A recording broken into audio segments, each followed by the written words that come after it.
Well, good morning, South Africa. I'm so excited to be with you this morning. It is Saturday. It is Saturday the 14th of June, and we're on day number 1906. All right, so I want to get right into today's topic. I want to deal with the topic, you must have a track record. You must have a track record.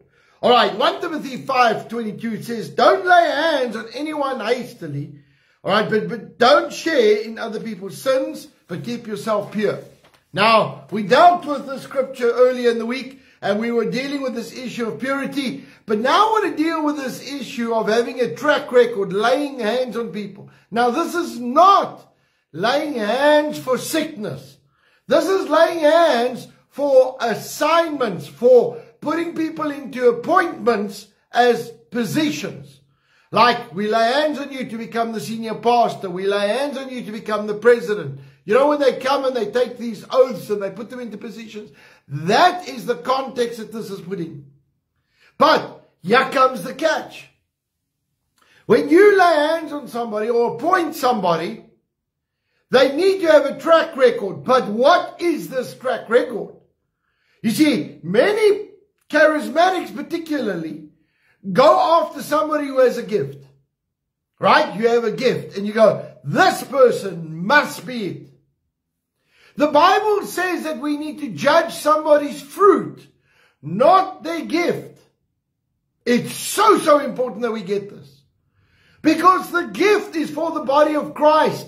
The Bible goes as far as to say the gifts are without repentance. In other words, you can even be backslidden, totally not serving God, following your own heart, and still operate in the gifts that God gave you.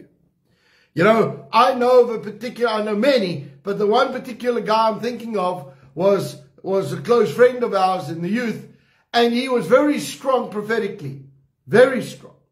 And he could prophesy accurately. He backslid, he moved away from God, he moved to England, and now he's opened up a thing like a fortune teller. Let me tell you your fortune. Let me show you your future. And guess what? He's still accurate. He's still busy. Why? Because the gifts are without repentance. So when you want to appoint somebody, when you want to recognize somebody, don't follow their gift. Follow their fruit. What is the fruit of their lives? Are they stable? Are they secure? Do they really love the Lord? Are they consistent in the things of God? Now, it does not mean that they're not going to have issues. Does not mean that everything's going to be perfect in their houses, in their homes. All right, people are people. Stuff's going to happen. Right? Even in my house, there's many things that have not been perfect. And still not perfect. We're all working on it. The difference is the heart. Our heart is towards Jesus Christ. We love the Lord with all our heart. We are trying. But stuff's going to happen. So we're not saying be perfect. What is the fruit? What is the track record of somebody? Before you just appoint them. And remember, once you've appointed them, they start carrying that weight of responsibility on that position. If you put somebody in that position prematurely, they cannot handle the weight of what you've just done spiritually. So in actual fact, if you delay it and take time, you are actually helping and assisting people rather than holding them back and, you know, being a spanner in the works and all these other things that you get accused of. You actually are protecting their calling and destiny, letting them to grow into it until the time and the season is right to be released. And so, be careful of these things. But I want to ask you as an individual, don't you want to be promoted of the Lord? Don't you want to go to another level? Don't you want to get to a place where you carry more responsibility, more authority? And the reason why you don't, if you are not getting there, is because you are not being consistent. You need to be consistent. You need to build on that fruit. See, the Bible says that the gift will make room for you. In other words, what God has anointed you will open the door. And people will see that. But whether you're going to stay there or not is going to be determined by the fruit. Whether you are going to stay serving God, stay on fire for God, stay making a difference, You know, there have been many Christians that I've seen in the past that have done some incredible work under the power of God. And then I've also seen them fall. I've also seen them backslide. I've also seen them do stupid things. Let us make a decision to serve God with all our heart. Let us make a decision to do what God has called us to do. In Jesus' name. Amen. So, on the night that Jesus was betrayed, he took bread and broke it. He said, this is my body that was broken for you. Take in remembrance of me. He took the cup. He said, this is my blood that was shed for you. Take in remembrance of me. The body of Christ was broken for our physical and emotional healing. The blood of Christ was shed for our salvation, protection, and provision. So this morning when we come around the table, let us ask God to minister to us. Let us ask God to use us. Let us ask God to bring us to that place of fullness in Jesus' name. Lord, I ask you please to forgive us of any wrongdoing. And Lord, I pray right now that as we submit our lives to you, Father, I pray that we will stay consistent. Lord, that we will grow. We will grow. We will grow. Lord, I thank you right now that we are not going to be the same again. Lord, that we are going to be men and women of power and might and destiny and purpose. Lord, I pray right now, Lord, that we will work on our fruit. Lord, that we will grow and that we will do what you've called us to do in the name of Jesus. Father, I pray right now that you're going to do something supernatural and awesome in our lives. Lord, I thank you that we will not settle for second best. We will not settle for where we are at. Lord, that we will push in and that we will trust you for the supernatural.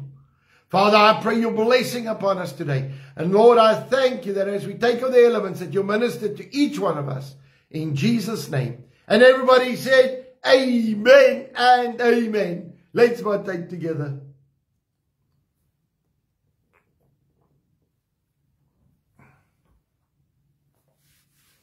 Lord, I pray right now for this weekend. I pray for each and every one. Lord, that everyone will be so blessed.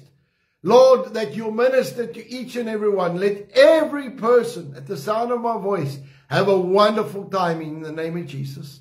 But God, I pray for our physical bodies this morning. I pray right now that every form of sickness leave us. Thank you, Lord, that we walk in divine health and divine healing is ours. In Jesus' mighty name, thank you, Lord, that every cell's operating at its optimum. In the name of Jesus. And everybody said, amen and amen. Well, folks, I want to bless you on this wonderful weekend. I want to say it's a lovely day here in Port Elizabeth. All right, I must say we are having a glorious, glorious winter's day. It looks like a lovely weekend.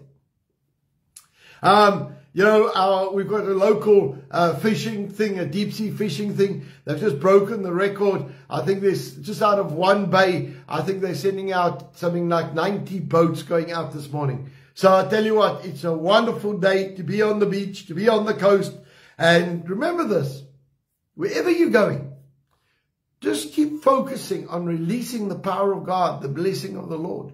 You know, I was there at the ski boat club and I was praying over all of the guys that were going out, and there's thousands of people. But I tell you what, there's something about just bringing the presence of the Lord, releasing the blessing of God.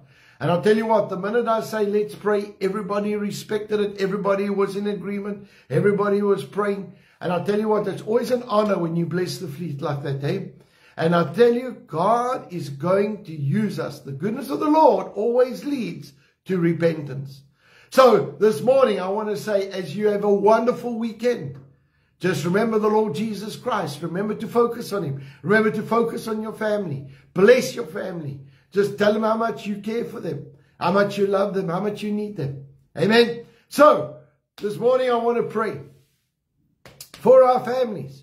I want to remind everybody it's Father's Day tomorrow, just in case you forget.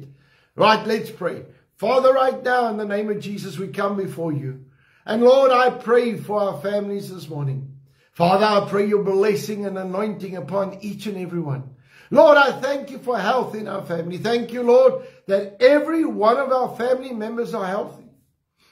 Thank you, Lord, that our family is healthy, that our family is well, that our family is serving you. Father, I thank you for the love that we have for one another, the blessing that we are to one another. Father, I thank you, Lord, that our family just lift you up. And Lord, that as a household, we just worship you this morning. Father, we thank you, Lord, that as for me and my house, we will serve the Lord.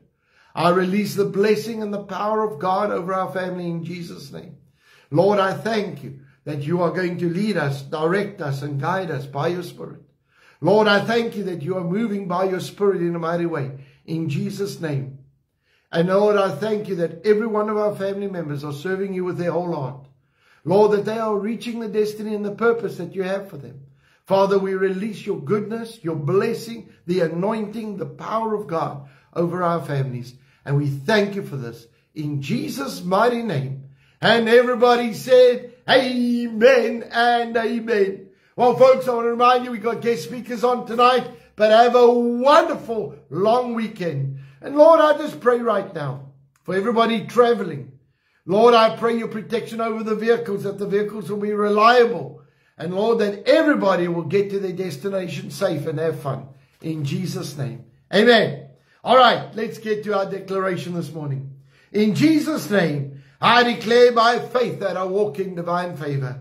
I have preferential treatment, supernatural increase, restoration, increased assets, great victories, recognition, prominence, petitions granted, policies and rules changed, battles won that I did not have to fight. All because of the blessing and the favor of God in my life. Saints, go out with might, go out with valor, and be a blessing wherever you go. Release the power and have a wonderful day in Jesus' mighty name. And remember this, we love you lots and we are praying for you. See you soon. Bye-bye.